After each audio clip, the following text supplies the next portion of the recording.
Well, this month especially, I feel like when I go on to social media, I see so many people writing about their anniversary. It seems like September is more of a popular month to get married than any other month in the year. And I know some people are even away today at weddings this weekend. And so it's gotten me thinking about how when Richie and I first started dating one another, a lot of our friends were at the age when they just seemed to all be getting married in those first years. And so before we even got married ourselves, we attended 8 weddings together over 3 years.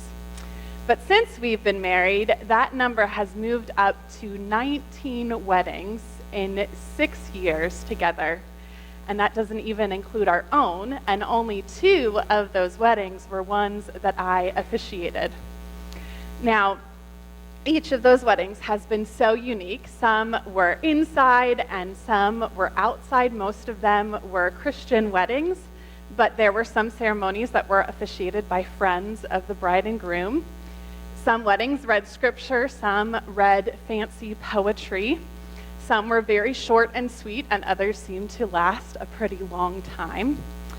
But my favorite part of any wedding is when couples make their vows to one another.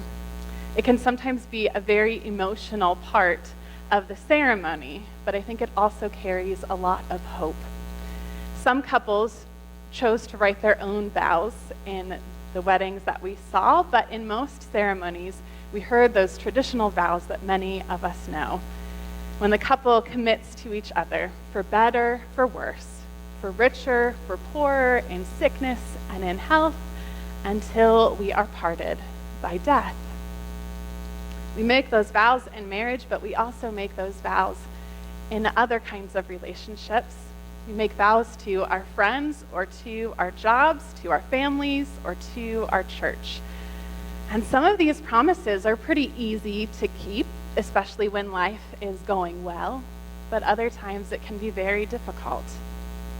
Our careers can sometimes get more difficult over time. Sometimes companies aren't fair, or management changes things around.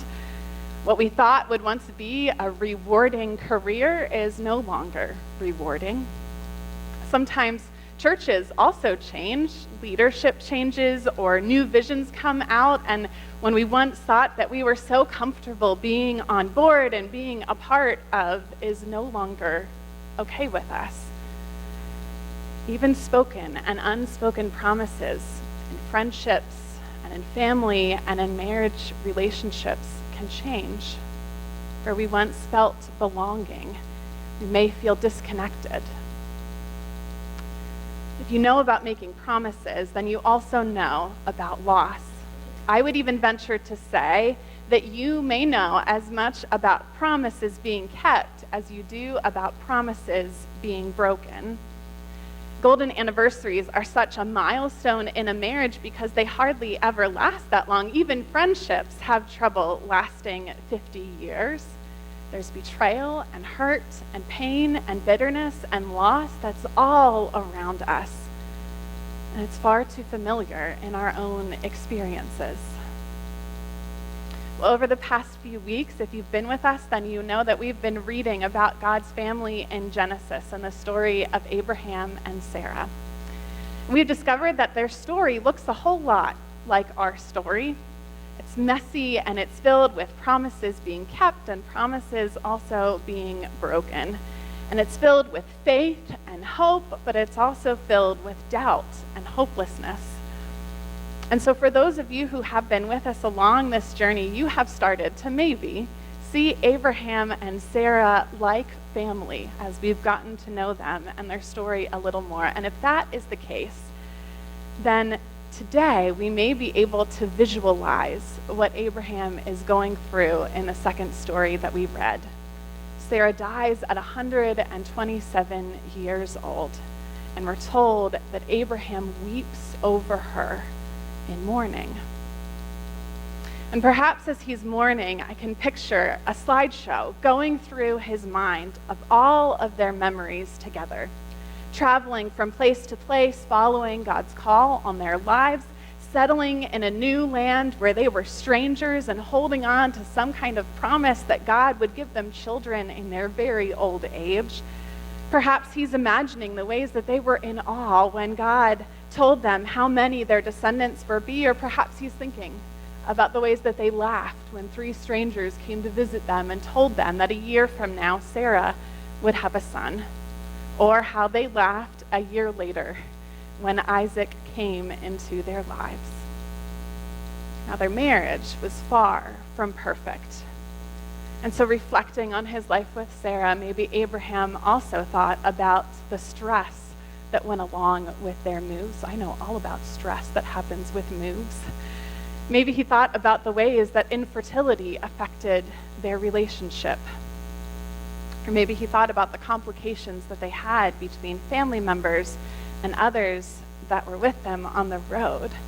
You see, their story is not very different from our own. They had many of the same struggles that we have in life. There was a lot of brokenness.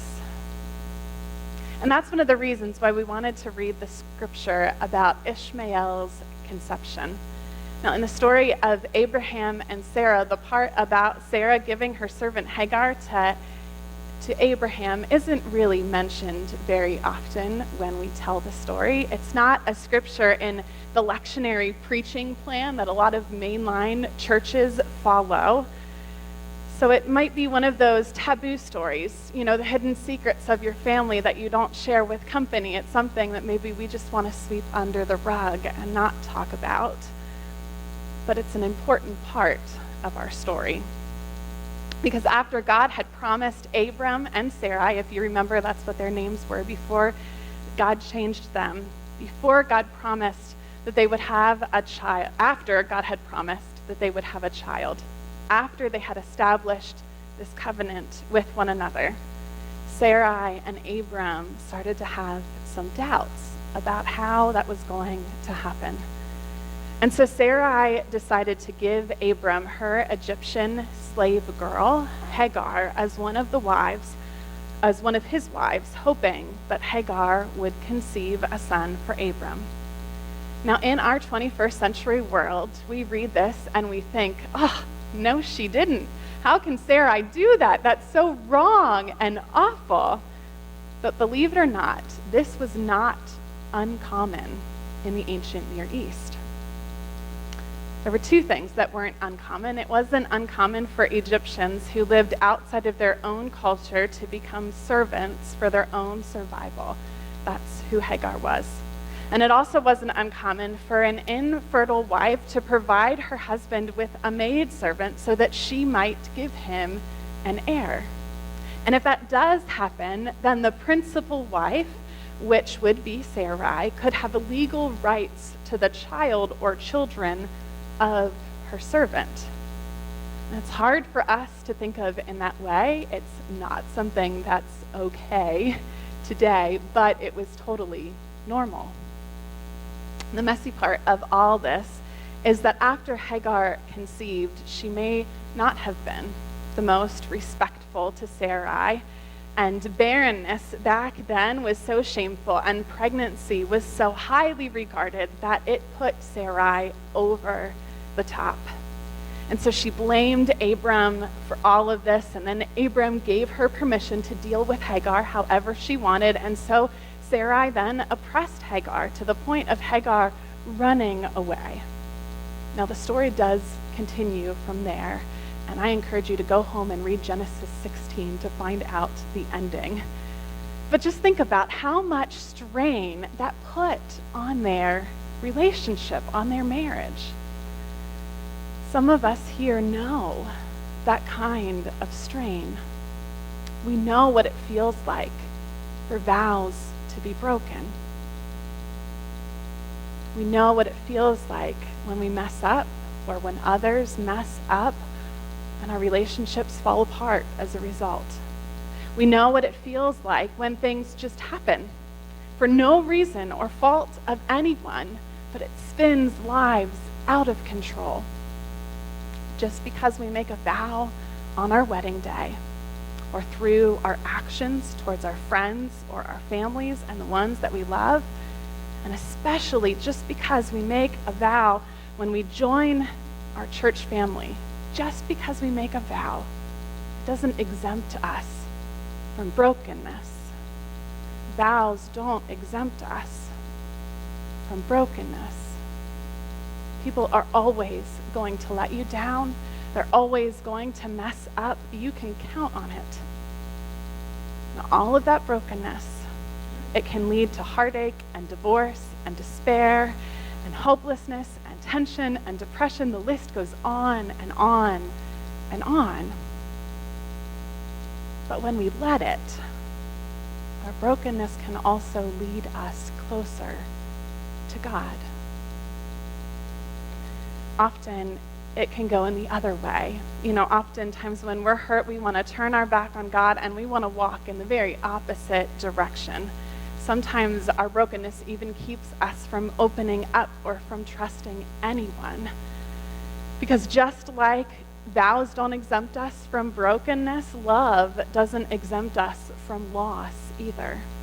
We can choose after we've been hurt to isolate ourselves and to hide away. But I think life is so much richer when we take the risk to keep loving, even though we might and we probably will get hurt. I had a friend in seminary who started dating someone that he met on campus while we were there.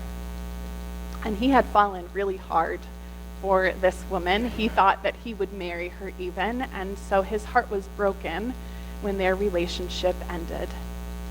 And he was a year behind me in school, but I remember talking to him in my last year after he had broken up with her, and I shared about how I felt like he was so closed off to everyone and how our group of friends missed him because he wasn't hanging around us anymore. And he said to me, I've been thinking, what's the point? Because when we graduate, we're going to go off into our own ministries, and we won't keep in touch, and we won't see each other ever again. So what's the point in being friends now? I just want to get my degree and get going.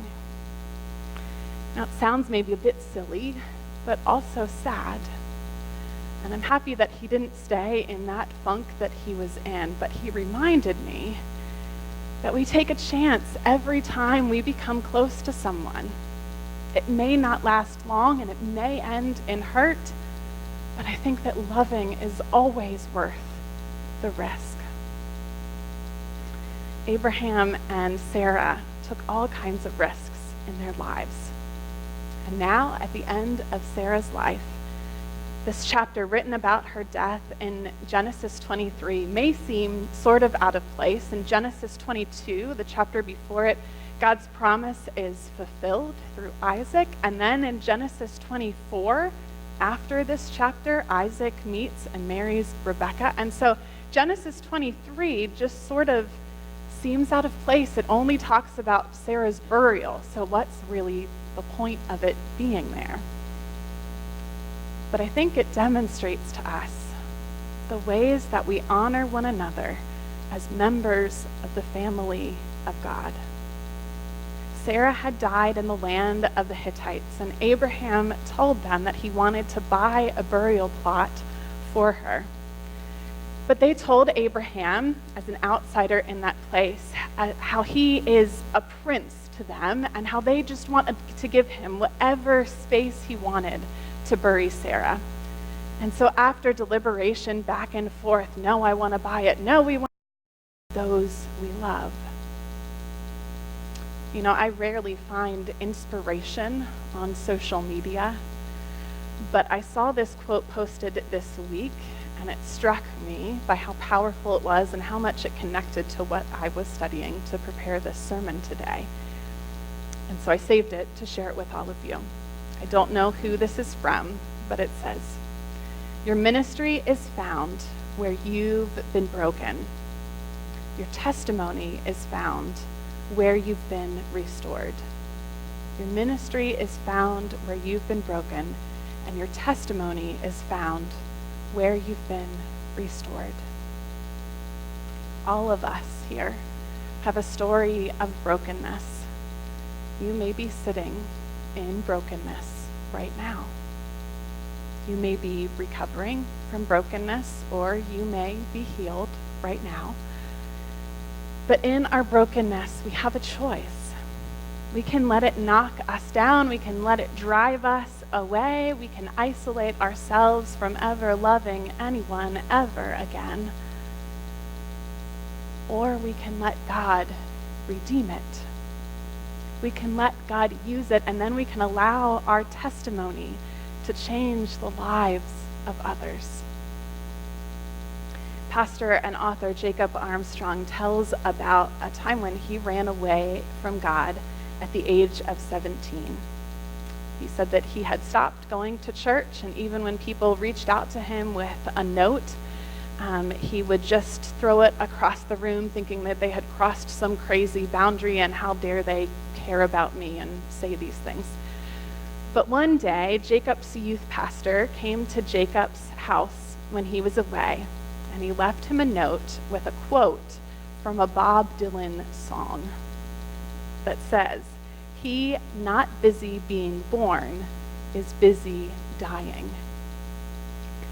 And it hit Jacob right to the heart. And he says that it was as if his youth pastor was telling him, "You made a promise, buddy, not just to God, but to me. And whatever brokenness or loss you are experiencing as a 17-year-old, whatever is going on, I honor you." Jacob then writes about how he had forgotten about the vows that he made to the church.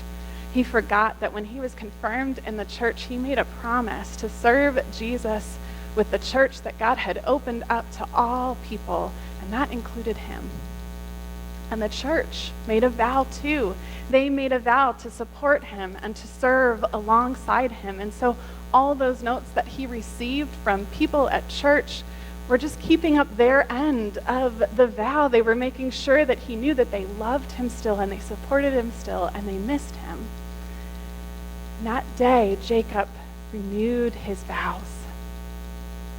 And it may not have happened if the people from his church and his youth pastor had kept their vows to him as well. You know, there are so many people outside of our walls today who are waiting to be reminded of the vows that you made to them when they joined this church. And there are also so many who are waiting to discover new life in Jesus. Those who don't know the extraordinary love that comes from being part of a family of God with all of its beautiful mess. So are we ready to renew our vows and move forward together? May that be so. Amen.